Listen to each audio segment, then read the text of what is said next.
시청자 여러분 안녕하십니까. 이제 30일 심야 방송 마지막 방송이 되겠습니다. 벌써 이제 2시가 넘었습니다. 지금부터 저녁 고정은 시청자 여러분들께서 구독 버튼 꼭 좀 눌러주시고 윤석열 후보의 유튜브 방송도 계속 구독과, 그리고 제가 서초갑 선거에 출마하는 거 다 아시죠? 화끈하게 좀 지지를 해서 압도적 다수 서초를 저는 지켜오고 있잖아요. 서초를 지켜오고 있는 사람이 여러분들의 주인인 유권자의, 말하자면 선택으로 돼야 되지 않겠습니까? 그래서 느닷없이 능력이 있네 없네 이런 것보다도 자유민주주의의 기본 원칙을 지키는 서초를 사랑하는, 어느 한쪽을 배반하고 신발 바꿔 신는 사람은 서초 또 바꿔요. 예. 피땀 흘려서 지은 동사가 귀중한 걸 알지 않습니까? 느닷없이 백 얻어가지고 뒤에 뒷배를 등에 쥐고 지금 날아다니는, 말하는 권력의 하이에나들, 우리 서초 주민 여러분들 충분히 그 차별점을 있습니다. 저는요 한마디로요 성실하게 열심히 여러분들을 잘 보시면서 제가 초이 새로운 이 정치 1번지 거기에 맞는 정치, 저는 때묻지 않은 사람입니다. 그리고 국가 엄중한 국가기관으로부터요 33년간의 공직생활을 통해서 이 자세면에서, 인격적인 측면에서, 그 다음에 국가를 위한, 또 당이라고 하는 조직체를 위해서 뭘 어떻게 해야 되는지 철저하게 저는 검증을 받은 사람입니다. 어설프게 정치판에서요 배치 한두 번 달고 폼 잡는 사람이 아니에요. 정말 국리 민복을 위해서 뛰는 사람입니다. 이러한 저의 진정성 충분히 믿어주실 수 있으리라 믿고요.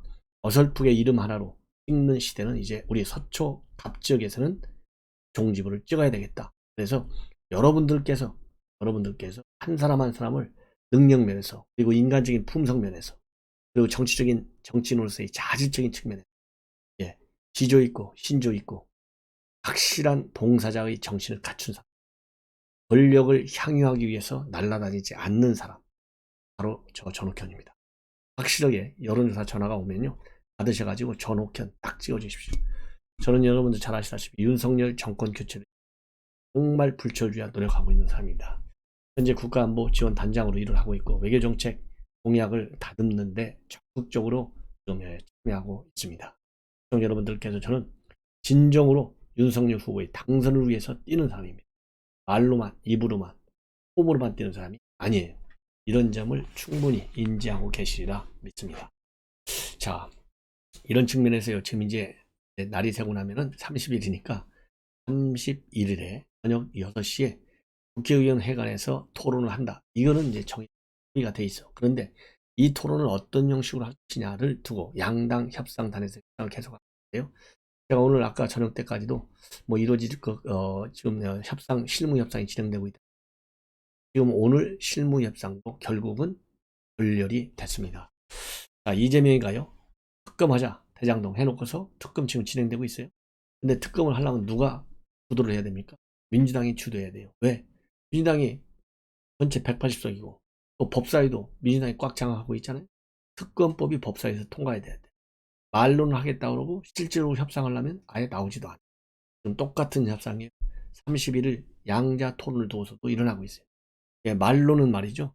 이재명 측에서는 국정 전반에 대해서 하자 이렇게 하면서도 국정 전반을 쪼개는 거예요. 쪼개는 거.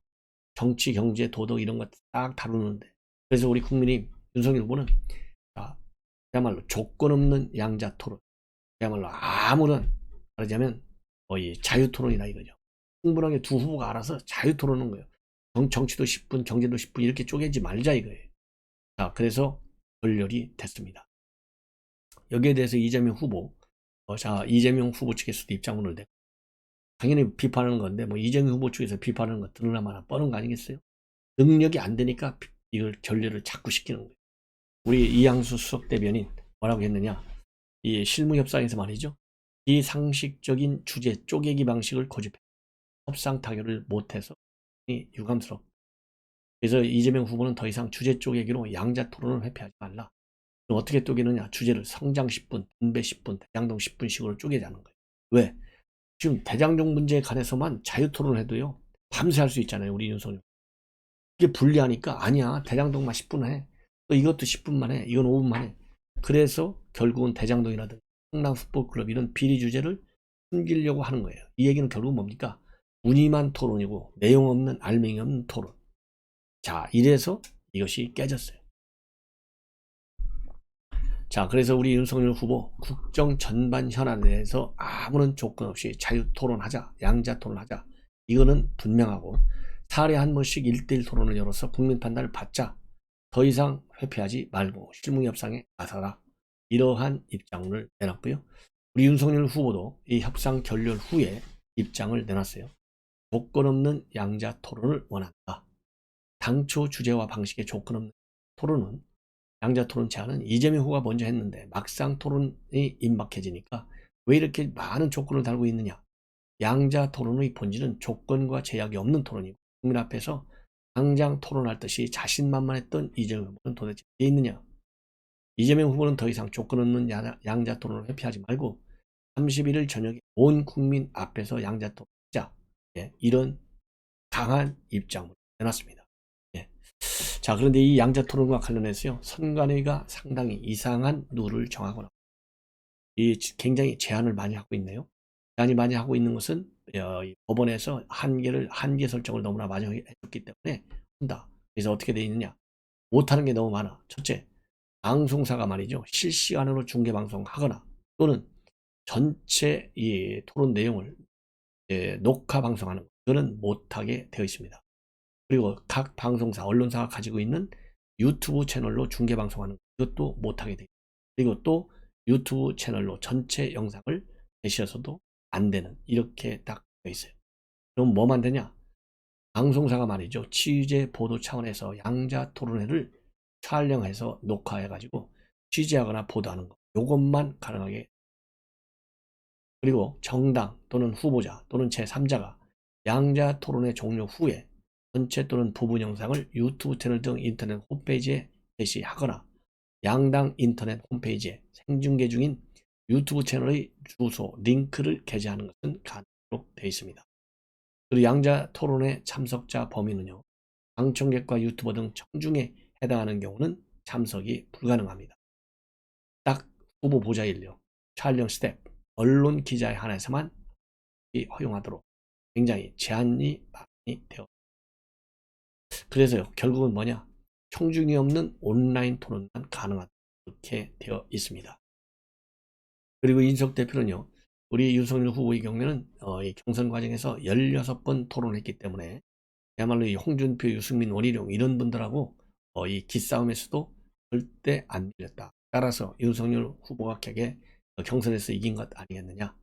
그래서 이번에 토론을 양자 토론하더라도 절대 밀리지 않는 이러한 입장을 보이고 있고, 자, 이렇게 해서 좀 열받은 사람이요, 이 안철수 후보가 제일 많이 열받은. 그래서 이제 날이 새고 나면 30일 긴급 기자회견을 열어가지고 이 양자 토론을 강력히 규탄하고 말이죠, 국회에서 철야 농성하는 문제도 검토하고 있다고 합니다. 자, 그 이유는 뭐 여러 가지. 여러분들 양자 토론을 해버리면 이재명하고 윤석열 후보 지지율이 올라갈 거 아니에요. 그러면은 안철수 지지율이 날아갈 가능성이 있는 것이죠. 그래서 지금 양자 토론이야말로 기득권 양당 양당의 선거담합 주체다. 당연히 최초 대선 후보 토론은 가자 구도로 갖춰서 국민의 알 권리 선택권이 제약당하는 상황은 막아야 한다. 이러한 반대 많이 내놓고, 그래서 양자 토론은요, 생각보다 굉장히 지금 복잡하게 꼬여져 가고 있는 상황 말씀을 드립니다. 자, 이제 윤석열 후보가 말이죠, 어제 저녁에 느닷없이 저녁 6시부터 무려 1시간 30분 동안 강남역에 나타났어요. 그래서 이 새해 복 많이 받으세요라고 하는 어깨들을 딱 띄고 땀을 나누고, 지나가는 이제 말하자면 강남역 얼마나 큽니까? 굉장한 격려도 받고 또 사진도 시민들하고 찍고, 그래서 SNS에는요, 지금 강남역에서 윤 후보를 만나 깜짝 놀랐다, 이런 글과 함께 윤 후보하고 찍은 사진이 속속 SNS에 돌아오고 있다고 합니다. 그래서 윤석열 후보 굉장히 지금 이제 홍준표까지 말하자면 합류를 해서요, 상당히 신이 난 것 같아요. 이럴 때 윤석열 후보에게 도적 지지, 여론조사가 오면요, 다 받아주십시오. 그래서 윤석열 후보가 이제 그러니까 이제 날짜로 사고 보면 이제 하루가 지났지만 29일 말하자면 페북에다가 선대위 상임 고문으로 참여한다, 이러한 입장문을 내놨죠. 왜? 정권교체의 대의를 위해서, 그리고 이미 약속했기 때문에, 그리고 더 이상 무도한 정권이 계속돼서 대한민국을 농단하지 않도록 하기 위해서 적극적으로 자문을 응하고 새로운 세상으로 노력하겠다, 이런 입장을 내놓은 바 있는데요. 여기에 관해서 윤석열 후보 원팀 정신, 압도적 정권 반드시 이루어내겠습니다. 그러면서 사진 2장을 딱 올렸어요. 이 윤석열 후보가 올린 사진은요, 경선 토론 때 두 후보가 굉장히 활짝 웃는 모습하고요, 전당대회 하는 날, 즉 경선 발표하는 날 두 후보가 포옹하는 사진, 이 2개를 올려놨습니다. 자, 여기에 대해서요, 우리 국민의힘 지도부가 일제히 말하자면 칭찬, 박수, 환영을 하고 있습니다. 이준석 대표도 윤석열 후보가 제의한 상임 선대위 고문직을 수락한다고 밝힌 홍 의원, 이 페이북 글을 공유하면서 항상 당을 위해서 많은 고언을 해주시고 후배들을 위해 많은 것은 홍준표 대표께 감사하고 또 앞으로 많이 배우겠다. 자, 그리고 뭐 이미 홍준표 의원하고 이준석 대표는 굉장히 좋은 관계를 유지해왔죠. 이날도 굉장히 좋은 입장을 내보인 겁니다. 자, 그리고 이제 이준석 대표는 그동안에 설 연휴 전에 좋은 모습을 보여주겠다, 본인도 노력하겠다, 이런 입장을 보인 바 있고, 그래서 이렇게 참 높이 평가하는 거예요. 그리고 원희룡 선대 정책본부장도 홍준표 의원님의 선대위 고인 정원 참여를 환영하고 결단에 감사드린다. 특히 이재명 후보 측의 네거티브를 한 칼에 무력화시키는 내공 시전을 기대한다. 그리고 뭐 당연히 여러분들 권영세 사무총장도 뭐 이 선배님 하면서 또 굉장한 칭찬을 하고 있다. 그리고 이양수 대변인도 이 정권 교체를 위해서 큰 역할을 할 것이다, 이러한 입장을 보였습니다. 그래서 지금 국민의힘 상당한 활력을 받은, 그리고 청년 플랫폼, 그야말로 2030들 대단한 이 팬덤을 가지고 있죠. 이 팬덤이 결국 이제 윤석열 팬덤으로 바뀔 것이다 라고 생각을 합니다.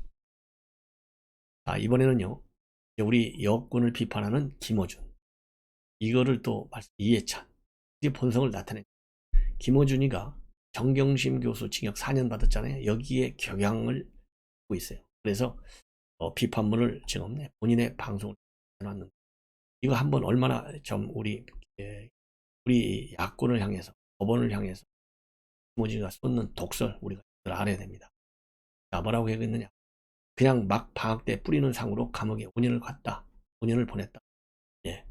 그러면서요, 이 판결 과연 공정 키워드에 맞는 거냐? 가스롭다, 이런 강한 반감을 하고 있어요. 그래서 정경심 교수가 지방 어떤 대학에서 여름방학 봉사상, 여름방학 때 봉사 열심히 했다는 것 아니냐, 이런 거야말로 막 뿌리는 상인데, 실제 고등학교 때 체험 학습을 했는데 시간이 부족하다, 이런 거 아니냐, 거창하게 얘기하는데 결국은 그런 내용이고, 그걸로 감옥에 4년을 보낸 것이다. 조국의 가족에 대해서는요, 그렇게 잔인했던 언론이, 그러면서 공직자에게는 엄격한 검증이 필요하다고 했던 언론인데 굉장히 지금 편향돼 있다, 이런 불만을 하면서, 그래놓고 무슨 정의와 공정이냐, 망한 메아리고 가소로운 소리다. 자, 그리고요, 또 검찰이 정경심 교수를 소환 한 번도 하지 않고 기소를 하더니 이번에는 일개 장관이 아니고 대선 후보 아니냐, 그러면서 윤석열 후보의 부인 김건희 씨에 대해서 또 비판하고 있어요. 즉 국가조작 사건이 있는데 검찰은 왜 소환도 한 번도 안 하느냐, 관련자 전원이 구속될 때 그렇게 공인검증해야 한다고 열정적이던 법조 기자들은 어디 갔느냐.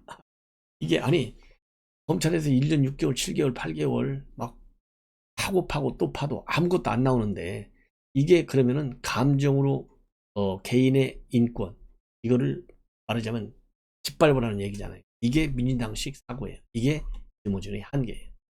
말도 안 되는 소리 하고 있는 거예요. 제가 그래서 여러분들 김어준이 말하는 거 보고 우리가 흥분하지 않을 수 없고 분노하지 않을 수 없어요. 그러면서 예전에는 칼이었으면 요즘에는 언론으로 린치하는 것이고 법으로 숨통을 끓는 거다. 그럴듯하게 글을 쓰고 그럴듯하게 표정을 짓고 그럴듯하게 법복을 입고 있지만 그런 것 아닌가. 작용에는 반작용이 있고 되돌아온다. 즉각적일 때도 있고 시간이 걸릴 때도 있을 뿐이지 이런 건 사라지지 않는다. 자, 이게 김어준이 참 제대로 본성이 나오네. 이게 김어준이의 한계라는 거 딱 기억하고 싶습니다. 여기가 우리가요, 이 김어준의 이거 말 같지 않은 말 일일이 상대할 필요가 없어요. 말이 아니면 그다지만 하고 그렇지 않습니까? 그러나 우리를 어떻게 공격하는지는 알아야 돼. 그래서 우리가 일일이 대응할 필요는 없어. 말 같지 않으니까. 그러나 이럴수록 정권 교체가 됐다는 우리 야권 국민들의 결심, 결기, 의지 더 높아진다. 이렇게 생각하고요. 또 이해찬도 김어준이하고 뭐 한 사촌쯤 되죠? 뭐라고 했느냐? 윤석열, 김건희 씨의 말 참 끔찍하다. 조국 같은 가족 몇 명 생길까? 근데 여기서 이해찬은 말이죠. 지금 어떤 그 이 발언의 내용을 보면 진다는 거 다 아는 것 같아. 사실상 치고 있다는 걸 알고 그 감정을 조심스럽게 보이는 그런 입장문이다. 저는 그렇게 해석해요. 뭐라고 하고 있느냐? 이해찬이가 지금 하고 있는 걸 보면 이렇게 되어 있습니다. 지금 대선 판세 초박빙이라 아주 좀 이 선거를 지면 큰일 난다는 생각이 많이 듭니다. 이거 벌써 다 지고 있잖아요. 그러니까 이제 이재명의 유튜브 채널 7분짜리 인터뷰를 통해서 밝히는 건데 지금 윤석열이나 김건희가 하는 말을 보면 대선을 치고 나면 어떤 나라가 될지 짐작이 된다. 끔찍하다. 그렇죠. 왜 끔찍하죠? 왜냐하면 김호수가 얼마나 지금 편파적인 수사를 합니다. 깔아뭉개기 수사하고 정권이 바뀌면 원칙에 따른 수사, 법 위반에 대해서는 법에 의한 수사를 하잖아요. 그러니까 겁나는 거지. 자기네가 지금 다 숨기고 있는 게 드러나니까 겁나는 거예요. 그러니까 끔찍하는 것이죠. 그러니까 그렇게 끔찍하지 않으면 지금서부터 믿을 수 있는 김호수가 있을 때 다 털어라. 그래야 이해찬 이런 엉뚱한 걱정 안 하죠. 네. 이 이해찬이가 걱정하는 것은 자기네가 죄가 많이 있다는 것을 인정하는 거예요. 그러면서 이 말하는 거 보면 웃겨요. 창원에서 앞으로 조국 같은 가족이 몇 명 생길지 모르겠다는 말을 들었는데 그거 자기네 친문 강성들 문바들이 하는 얘기지. 그 문바들이 하는 말이 맞는 거 있어요, 여러분? 안 맞는 말만 어디서 들어다가 총리답게 전직 총리였잖아요. 전직 대표였잖아요, 당대표. 답지 않게 그야말로 자기네 편의 목소리만 갖다가 인터뷰에서 하고 있는 거예요. 얼마나 참 아깝다. 그러니까 이해찬 대표도 갈 때까지 간 거. 이 판단력이라고 하는 것이. 그러면서 조국 전 장관이 멸문지화가 됐는데 그런 느낌을 시민들이 받고 있는 것 같다. 끔찍한 일이다. 이거 왜곡하는 거예요. 얘기를. 이번 선거는 어차피 51대 49의 진영 싸움이다. 한 표라도 일찍 모아줘야 하는 선거.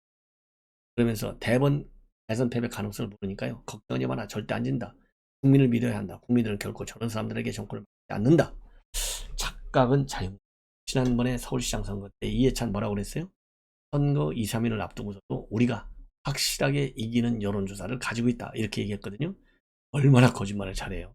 야, 이런 사람이 총리를 하고 당대표를 했으니까 전 문재인 정권에서 자유민주주의와 시장경제가 무너지고 국민들이 이념에 따라서 진보 대 보수로 갈라져 가지고 적대시하는 이런 정치를 한 그 결과예요. 자, 그리고요. 이재명 후보 인상과 관련해서요. 성남시장 할 때 처음 만났는데 그땐 그렇게 깊은 인상을 못 받았고 나중에 경기도지사가 되고 보니까 굉장히 발전했더라. 유시민 전 이사장이 말하는 발전도상이라는 말이 사실이구나 하는 인상을 받았다. 지금 대한민국 대통령이 되려고 하는데 발전도상이나 하면 되겠어요. 이 정도가 됐으면 이제 뭐 한 달 남았으면 발전 끝. 선진도상인 정도 돼야죠. 네, 선진도상. 그런 개도국이라는 거잖아요. 개도국. 아니 대한민국은 개도국, 개발도상국. 끝난 지가 언제입니까? 지금 선진국이에요. 우리 소득 수준이 35,000불이야. 대통령 후보도 선진국 수준이 돼야지. 언제까지 발전도상인이 되는 거예요. 이거 인식이 굉장히 지금 잘못. 그러면서 이재명 후보는 실행을 철저히 한다. 이재명은 합니다라는 말은 신뢰가 간다. 정책이라는 게 참 어려운 건데 큰 걸 하는 게 아니라 작은 걸 또박또박 하는 점이 좋은 자세인가. 아니 대통령이 어떻게 작은 것만 해요. 작은 것도 하고 큰 것도 하고 작은 거일수록 당뇨들 내각에 맡기고 큰 것만 해야죠. 이게 벌써 그러니까 인식이 말이죠. 이재명 후보를 보는 인식이 우리 국민의 상식적인 큰 틀에서 보는 게 아니라 딱 이재명 수준에 밖에. 지금 이해찬 대표 옛날에는 좀 똘똘했다고 하잖아요. 똑똑했다. 지금 인식이요. 아주 좀 뭐라 그럴까요? 분해졌어요. 이거 큰 문제예요. 그러면서 이재명 후보를 뭐라고 지켜 세우는지 아세요? 아주 성실한 사람, 굉장히 정직한 사람. 그런 후보가 가진 좋은 점은 살리되 국정을 운영해본 아니기 때문에 그랜드 디자인이 약한 점은 있다. 그건 저희들이 좀 보완해. 그리고 이재명 후보를 음식으로 표현하면 잘 모르겠다. 음식으로 말하면 설렁탕 아닌가. 제가 설렁탕을 좋아하기 때문에 이렇게 농담했는데요. 지금 이렇게 농담할 때입니까? 지금 지고 있는데, 질 게 뻔한데, 이렇게 죽여 세우면서, 자, 여기서 문제. 패배 시인하고 있다. 그리고 대통령 될 사람이 작은 걸 또박또박 하는 집이 좋다고 하는 거. 이거 벌써 이재명은 대통령 될 그릇이 아니라는 것을 인정해 주는 거. 이거를 지적해 주는 거. 그래서 얼마나 웃겨요. 하나요? 그리고 설렁탕? 잘 모르겠어요. 하여튼 이재명의 패배. 본인이 직접 나서 여기에 의미가 있다. 자, 이제 두 꼭지만 더 하겠습니다. 결국 이재명 후보의 형수 욕설. 이 김혜경 씨가 결국은 입을 열었습니다. 최근 그러니까 이 중앙일보의 인터뷰를 통해서 처음으로 직접 입을 열었어요. 뭐라고 열었느냐? 한마디로 잘못했대요. 이재명보다 나 부인이 죄송하대요. 책임져야 된대요. 아, 그나마 천만 다행이에요. 그런데 이게 입으로만 나오는 거예요. 실질적인 인식의 표현이다. 인식의 말하자면 표출이다. 이럴 때 진정성이 있으리라고 봅니다. 그래서 또 이 김건희 씨 녹취록, 이거는 본인이 말하는 게 적절치 않다. 이거 보면요, 이재명보다 한 10배는 이 김혜경 씨가 나은 것 같아요. 자, 그러면 이 처음으로 형수 욕설과 관련해서 이 김혜경 씨가 뭐라고 얘기했는지. 죄송한 일이다. 있어서는 안 될 일이었다. 남편이 계속 책임져야 할 일이기도 하다. 이렇게 딱 얘기했고, 그게 사실 여러 가지 복합적인 게 있는데, 당시 1, 2년간 있었던 일이 아니라 수십 년간의 것들이 해서, 그리고 친형과의 갈등, 형님과의 문제도 그때 형님의 성남시장과 관련한 요구를 남편이 한마디 들어줬어도 되는 거였다. 남편이 시장된 게 처음이라서 스킬, 즉 대응 방식이 좀 모자라는 것 같다. 이렇게 얘기했고, 그 다음에 김건희 씨의 7시간 녹취록과 관련해서는요, 제가 느낌을 말씀드리는 것은 적절치 않다. 국민들이 들어보고 판단하실 것 같다. 저희는 판단을 받는. 그리고 대선 후보 배우자도 감정해야 되느냐? 대통령이 될 사람에게 영향을 미칠 수 있는 사람이면 당연히 그래야 된다. 영부인의 역할과 관련해서는요, 남편이 성남시장이 됐을 때 제가 선거운동을 하며 듣는 게 많다 보니 남편에게 전달했는데 남편의 행정에 영향을 미치고 굉장히 예민하게 달랐다. 이 후보가 했던 일 중 손꼽아 주고 싶은 것은 친인척 비리 방지 노력을 정말 철저히 한 것이다.